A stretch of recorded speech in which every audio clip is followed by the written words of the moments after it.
Chapter 3. It's beautiful, Owen commented as he gazed out of the window, almost mesmerized by the hyperspace conduit they were travelling through. Ryuk looked up from the control panel. I thought you'd be an old hand at space travel, being a security agent. Oh, I am, but normally I'm in an operations room or briefing troopers. I rarely get the chance to simply watch us travel through space.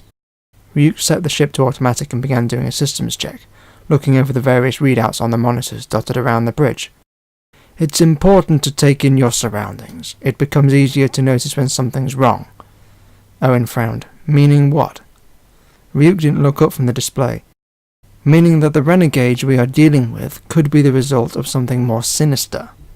Before Owen could answer, Ryuk looked worried. He was cycling through various security camera feeds. Where are your clones? He asked. Owen joined him by the display. Stowing their gear, I imagine. Ryuk found the clones heading for the rear compartment. There were 2 lockers in front of them. Why are they heading to the rear of the ship? Well, if you haven't changed the layout of the ship that much, the cargo bay is there. That's where we usually store our gear. Ryuk's eyes widened when he suddenly realized he hadn't sealed that door. Oh, Thal! He exclaimed and sprinted to the lift. Owen was left on the bridge feeling very confused. What's a Thal? Sirius and 54 were heading towards the cargo bay. I was unaware the Alliance used alien operatives, 54 commented. It's not unheard of, but I've never worked with any of them, and I was unaware that any had been given a ship and had been allowed to modify it. They reached the cargo bay door. 54 pressed the control and the door slid open. They stepped inside and found an empty space to place their equipment. They were just about to leave when a metallic voice came from the rear of the bay. No fair. You always win. The troopers drew their weapons and headed towards the voice. As they rounded the corner, their hearts doubled in pace. Stood before them around a small table were 5 Daleks. Sirius immediately clocked the special weapons Dalek. But they weren't scheming or watching a tactical hologram. They were playing cards. One of the Daleks looked over at them. I stalks up. We have company.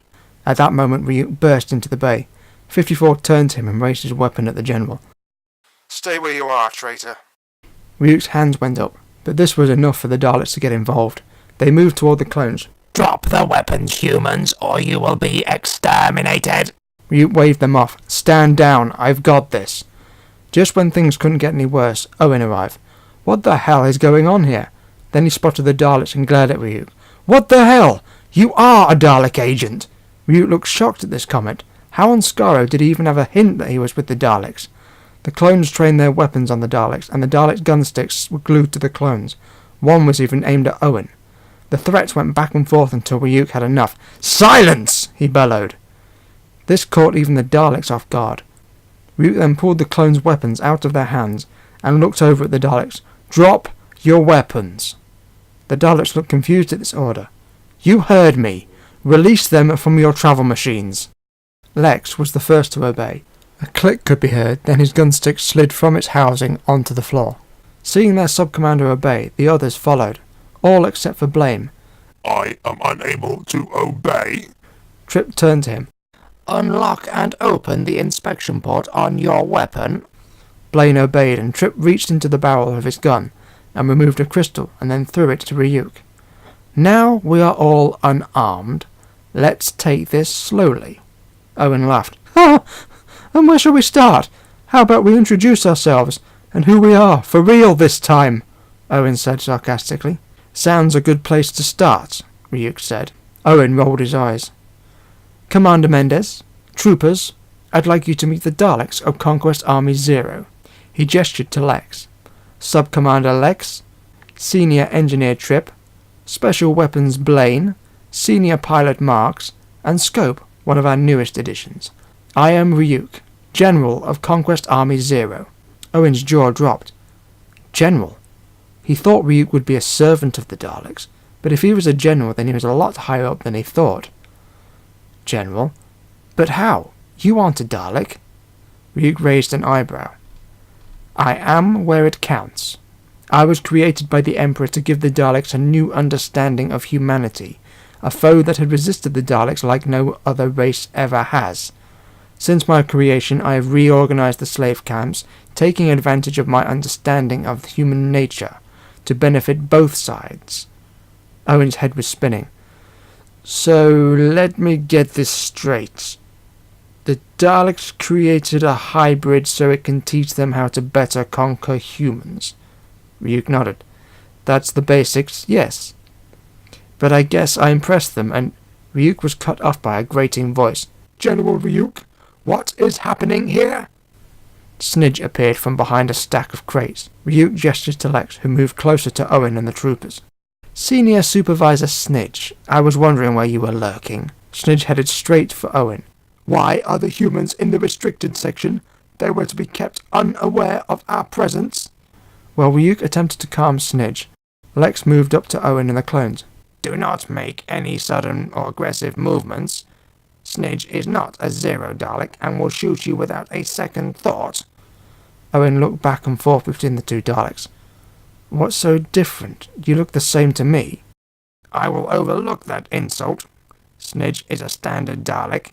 Zero Daleks are not conditioned. We are free. Lex looked over at Trip and Blaine. Move over here. Cover the humans. One of the clones leaned closer to Owen. Did that Dalek just order the other two to cover us? As in protect? Owen didn't answer. He was focused on what was occurring in front of him between his brother and the cream-coloured Dalek. Your actions display a level of emotional attachment to the humans that is impairing your judgment, Snidge stated. His gun was aimed at Ryuk's chest. Ryuk had drawn his blaster but held it by his hip. The Emperor has left the details of this operation up to me. The human's presence here is of minimal threat. As angry as he was, he had to defuse the situation. Snidge was a live grenade with a pin half out. Snidge looked at Owen, whose pulse ran cold. He didn't feel this way, even when he was facing Ryuk's 5 armed Daleks, but this one armed Dalek was enough to make him physically shake. You will stand down, General. In this situation, I have authority. Ryuk stepped towards Snidge. Not in this instance. We are on a mission in hostile territory. You will stand down and surrender your weapon. That comment pushed Snidge over the edge. He barged past Ryuk and headed straight for Owen and the clones. You will move aside or you will be exterminated. Snidge bellowed at the 3 Daleks before him. Snidge moved closer still. We do not recognize your authority. Snidge's gun switched from Owen to Lex. You will be exterminated. Suddenly, Snidge's voice dropped. His eye, gun, and arm drooped. Ryuk stepped forward, his gauntlet arm raised. He looked Snidge up and down. Phew. I'm glad that worked. Lex looked at Ryuk. What did you do? Ryuk holstered his weapon. Remote hibernation activation. After Law reported the Cybermen used it as a weapon against her Daleks, I recommended that the Emperor distribute a code that restricted the command to generals, supremes, and obviously the Emperor. But I was not sure if the remote function would work on his type of travel machine. Owen's heart began to return to its normal pace. Ryuk joined his brother. Are you 3 all right? Owen nodded. Thank you. And to your Daleks. Ryuk turned to Marks. Marks, head to the bridge. Set course for the nearest Alliance outpost. Marks nodded his eye stalk and moved towards the door. We will drop you 3 off there and proceed with the mission ourselves. There's no need to put you in further danger. Ryuk followed Marks out of the bay. Owen turned. Wait, we want to stay. Granted this is an unusual situation, but after that display I'm convinced you aren't out to kill us. Ryuk turned back to Owen. Maybe that was an act. Owen shook his head. You were shaking. I've only seen you do that once before. We will proceed with the mission. Ryuk considered for a moment and then nodded. Very well. Marks, don't change course. The rest of you, remove Snidge's gun and put him in the corner. Then, since you don't have to hide, you can get back to work. Owen heard a few grumbles at the last comment. He took a breath and headed out of the bay toward the galley. After spending some time away from Ryuk and his Daleks, Owen found Ryuk in the cargo bay, working on the special weapons Dalek. The Dalek looked over at Owen. Alert, we are being spied on. Owen froze, but when Ryuk looked over at him, he smiled and beckoned him over. Where have you been hiding? Ryuk asked. The galley. I needed some time to think, and I'm willing to listen to what you have to say. Ryuk smiled. There really isn't much to tell.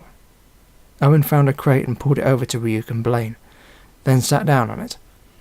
Apart from the fact that you're a Dalek-human hybrid. Ryuk thought for a few moments. Dalek agents studied several couples in the Alliance and determined our parents were the best to give the full range of human behavior, strengths but full emotional range. My egg was infused with our mother's DNA, so it wouldn't be rejected by her body, and was fertilized in the normal human mating practice. So to answer your unasked questions, we are brothers on a genetic level. And no, our mother was not assaulted. Owen took a few moments to process this information. You have caused a cascade overload in the human's cortex, Blaine commented. Owen turned to him. Big words for a mobile cannon. Blaine's gun was restrained as Ryuk was adjusting the focusing element, so all Blaine could do was look at Owen. Be thankful the General did not order us to attack you. I would have enjoyed seeing a human fry. Owen squared up to Blaine. Maybe you should come out of that shell and see how tough you are. Blaine looked over at Ryuk. I like him. He does not back down from a fight like a normal human. Ryuk laughed. Congratulations, you have a buddy. Ryuk and Owen continued to discuss Ryuk's transformation from human to the hybrid he had become, and how Ryuk had reorganized the slave colonies. 14 hours later, the ship dropped out of hyperspace into the Deacon system. Ryuk sat in the pilot's seat, but Marks was the one in control of the ship. As the hyperdrive disengaged, the sublight engines fired up. The ship headed deeper into the system. Owen was looking at one of the secondary displays. He frowned. This isn't right. We should have been hailed by traffic control by now, or at least received a beacon warning. Ryuk checked the sensors. No ships on sensors. Don't the colonies normally have a cruiser on station? Owen shook his head. Only military colonies have that privilege. The civilians have to fend for themselves. Ryuk scoffed at this idea. So the humans that can defend themselves against attack get better protection while those who can't don't, and the humans wonder why we consider them easy targets. Mark said to no one in particular. Owen sat down at one of the secondary consoles while Ryuk prepared to activate the communications link. What's the colony's name? He asked. Connor's Hope, I believe. Named after one of the colony's supervisors. A stupid name if you ask me, Owen said. Why? Ryuk asked. Connor's Hope? Hadley's Hope? You don't see the connection? Ryuk rolled his eyes. They both have hope in the name. Come on, that colony went dark after they found something horrible. Now this one has gone dark. Coincidence? I think not. Ryuk laughed to himself. He had forgotten about his brother's love for old movies, and was pleased to see he was starting to relax around the Daleks. Connor's Hope, this is Alliance Security Vessel 1749, requesting landing clearance. The only reply was static. That's ominous, Owen commented. The ship arrived in orbit of the colony world. Owen used the secondary station he was seated at to scan the colony. According to this colony is intact.